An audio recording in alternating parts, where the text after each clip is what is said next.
Hi, guys, and welcome to another Betfair Trading Community.com podcast with me, your host, Martin Footer, professional trader.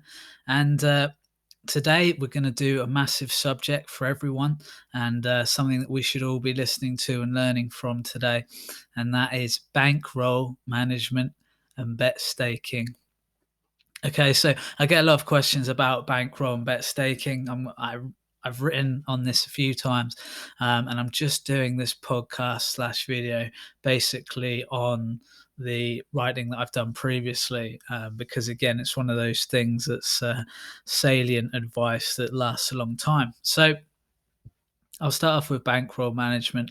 Like I said, there's been a big demand for this. Members want to learn about bankroll management as much as possible. So I've created what I think is a great document for everyone. And I hope that you enjoy listening to this, hearing this advice, or reading it if you read it, or watching it if you watch this as a sort of podcast video. But let me start by saying this. There is no definitive Betfair Trading bankroll amount or bet staking strategy. Okay. Many different traders have very different trading styles, and thus their bankrolls and staking percentages will differ widely. Um, what I'm aiming to do here is give my opinion of some of the best Betfair Trading staking plans and bankroll tips for starting your journey to becoming a professional Betfair trader. So I'm hoping this will help anyone who's on that journey. I think it's such a key topic, but actually, when you look, and I've looked on the internet for stuff like this, very rarely is it mentioned. I know a lot of sites shy away from stuff like this. I mean, I'm not sure why. I sometimes wonder with a lot of these services who the people are that run them. A lot of them keep themselves behind a veil of a username or whatever. I always think people like that are probably not genuine. I mean, the great thing about BTC and something we pride ourselves on is that all our names. We talk about ourselves, we introduce ourselves, you all know who we are. Some of you have known us for years, some of you have met us over the course of the years you've been members. So I love the transparency there. But I digress a little, and let's start with bankroll. Now, to build up an initial bankroll, you have a few options, and you can start with small bankrolls and build them up slowly over time. Say even 100 quid you could start with and try and build that up over time. What I would say is that a lot of people don't have the patience for that. A lot of people set a target of, I want to be pro in a month or two. Personally, I mean, there's a legend on our forum, John Folin, and I think he's got a great sort of mentality on that, where he set himself a couple of years. There's actually been a few people. I mean, Phil and Keith are the same. I know have been really great in sharing their journeys with us, and we've loved hearing about it. And they set themselves up for the long term. It's not about trying to make enough money to live on in Betfair Trading within a month. It's so unrealistic that you've got to be thinking about it really within a year, 2 years, maybe even 3 years, maybe even longer, doing it alongside some other work to make sure you have got money coming in while you learn how to trade properly. And I mean, I built up a bankroll from a small bankroll originally. I think the great thing about it is if you can do it that way, then you know that you're profitable. You know that you could probably make a living out of this. If you can't build it up through a small bankroll slowly over time, then if it's not an indisciplined thing, maybe it's that you need to work on your strategies, find your edges a bit better. So, what's the ideal bankroll for becoming a Betfair pro trader? Well, the first answer to that question is forget the bankroll. Yeah. Let's make sure before you even think about doing this or giving this a good crack for a living, that you have your living expenses taken care of for at least 6 months to a year. Preferably, I'd say at least a year. And once that is safely banked away in your savings or whatever, then you can start thinking about the other money you wish to use. For me, you bank that money to the side, and that money is untouched for trading, no matter what. Okay. Lock that money into your bank, maybe put it into like a savings thing for a year. And then if you run out of money, you can access it then to pay some of the bills. But never, ever, ever, I can't stress this enough, never, ever use this for your Betfair trading. It is your safety net and will help you mentally if you have a bad day, knowing, you know what, I'm not going to go hungry tomorrow.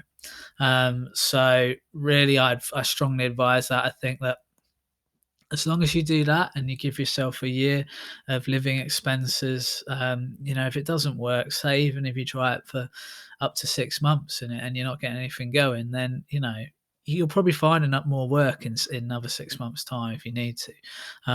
When I've been out of work, I know how difficult it is, and I've been out of work a few times before I became a professional trader, and sometimes it would take up to 6 months. But I think if you're hammering the job market, there is stuff out there at the moment. You'll find something, hopefully, at about the 6 month stage. So again, you should be okay trying that. Okay, so after all this, you can start to think about how much of a bankroll you want to set aside for trading. Mentally, you need an amount which you're willing to discount from your wealth. You need to think of this money as dead money, because if you include it in your wealth, it'll be very painful when you lose even 1 to 2% of it. So what I mean there is, say, for example, I don't know, I've got 10 grand in the bank, right? And I decide that, you know what, I want to use 2 grand, say, for trading. Now, if someone then asks me, how much money have you got in the bank, or how much money have you got, I'd say 8 grand, because that 2 grand, I've already written that off in my head, because I need to have that mentality of, yes, I want that money. Yes, it's my money. Yes, I protect that money. But also, I'm not scared if I lose, a few quid from that here and there. I'm not going to cry if I lose £100 and then go, oh, I've lost 100 quid of my wealth. Think of your wealth minus that money. It really does help mentally. It might sound like, oh well, what difference does it make? Realistically, that is your money, and etc. etc. But for me, it works wonders, and I know for a lot of people who followed this advice and have spoken to me, they've said about that importance. And you don't want to be thinking about how much money have you got. Oh well, if I include that couple of grand in Betfair, no, don't.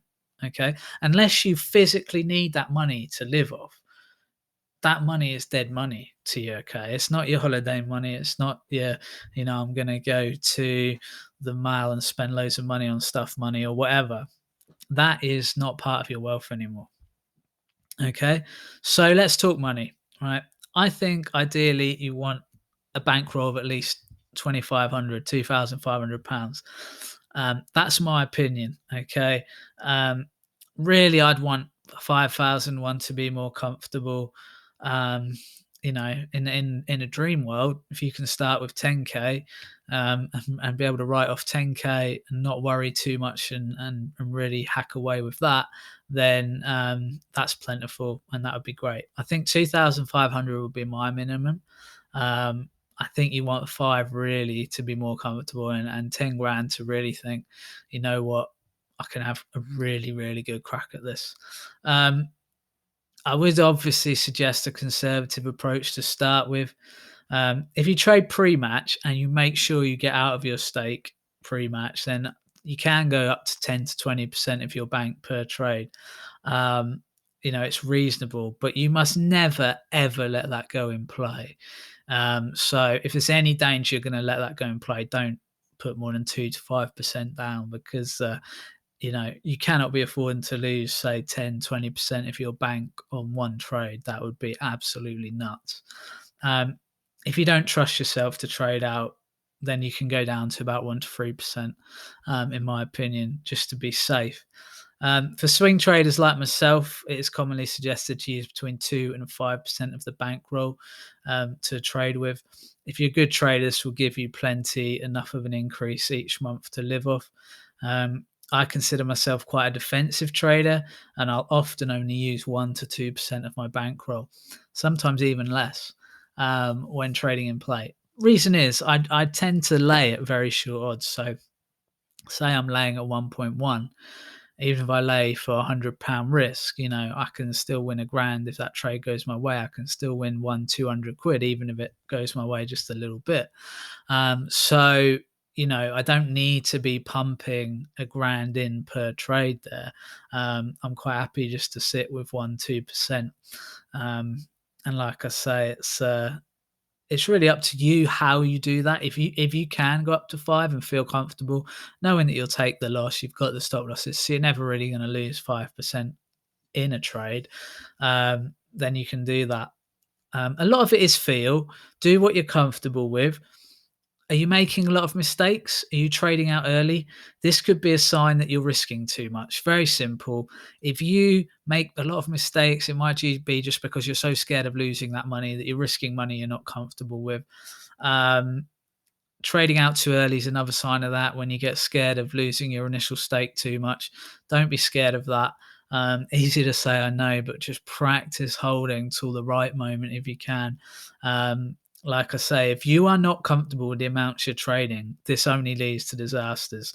So make sure the money you're comfortable with is what you're putting down, because you'll only lose money in the long run if your mentality isn't right and you're not feeling it. Okay, so the final thing I want to talk about really is, what if it goes wrong? Okay, I have a simple rule that's never let me down. And it goes like this: if I lose half my bankroll, so say I started with 10 grand and I lost 5 grand, I'd have 5 grand left. Okay, my usual stake with that 10 grand would be about 2%, £200 risk per trade. Um, so if my bankroll goes down to 5,000, I'm no longer going to be using 200 per trade. It's going to be 100. I'm going to half that. Okay. The reason I do this is, if you lost consistently, it would still take you ages to lose your bankroll if you half it every time it halves. So the next stage would be 2005. I mean, you shouldn't really be getting to that stage anyway, but if it does, like I say, it's really hard for you to lose that full bankroll using that staking strategy. And when I hear stories of, oh, I lost my bankroll on these two trades, oh, I lost 60% of my bank, today. Whoa, it shouldn't even be possible. Impossible. What are you doing? Like, that's what worries me. I think if people are doing that, the bankroll management is scary. Stick to this plan. Now, obviously, if you go from 10 grand to 20 grand, I'm doubling my stake. Now, you can do this incrementally if you like. So you could go, all right, I get to 15 grand, I'll put my stake up to 300. I'm not going to wait till it doubles. Okay. You can do it so that the 2% is just 2% of whatever you've got at that time. But the important thing is, if you do manage to somehow lose half your bankroll, you need to reduce your stakes, because otherwise, if you do exactly what you've just done again, you'll bust it out. And that's probably it. I can't imagine there's many people that are going to have two real cracks at this with a significant amount of money. And, that's why at first it's good to get it right. Make sure you've got a strategy you're comfortable with, a trading style you're happy with. And like I say, be comfortable with the money you're using. Otherwise, it won't necessarily go well. As I've said, I like to test my trading techniques and strategies out for 3 months before putting any serious money on them. I advise all traders, old and new, to paper trade and test things as much as possible. After all, remember, this is risk management, okay, as opposed to gambling. This is the big difference between outright betting and trading. Okay, I might still do some outright betting for, small amounts if I think it's worth staying in, etc. But I've always got the option to get out if I want to. And that's the risk management. This isn't the same as the outright gambling that people will talk about when they think of what we're doing. As risk management experts, we must first control and reduce our liabilities before getting carried away with our trade. It's loss management. It's making sure that we really protect what we've got. Please read my blog post or listen to the podcast about paper trading to find out more about all this stuff. So I hope that's helped you. If you're not a member of the site, why not join us, get a helping hand along the way. obviously with many pro traders and traders of all abilities on the service, helping you every step of your way. I mean, once you get on the forum, just ask questions, we'll answer it. We've got a mega thread. Just ask, we'll answer. People do, and they get great answers, not just from me, Ryan, and Adam, but actually from all the members of the community. It's a really great place to learn. Obviously, I think it's half price membership for the first month, which for what we give out is very generous, and we don't really need to do that, but we feel like we just like to help people out by easing them in the first month, just to see if it is what suits them. Um, if you have any more questions about this, don't hesitate to contact us. You can email us info@betfairtradingcommunity.com. You can get in touch via the website. You can even message our Facebook page if you like. So there's multiple ways to contact us. And yeah, thanks for listening, watching, whatever you've been doing. And I'll be back soon with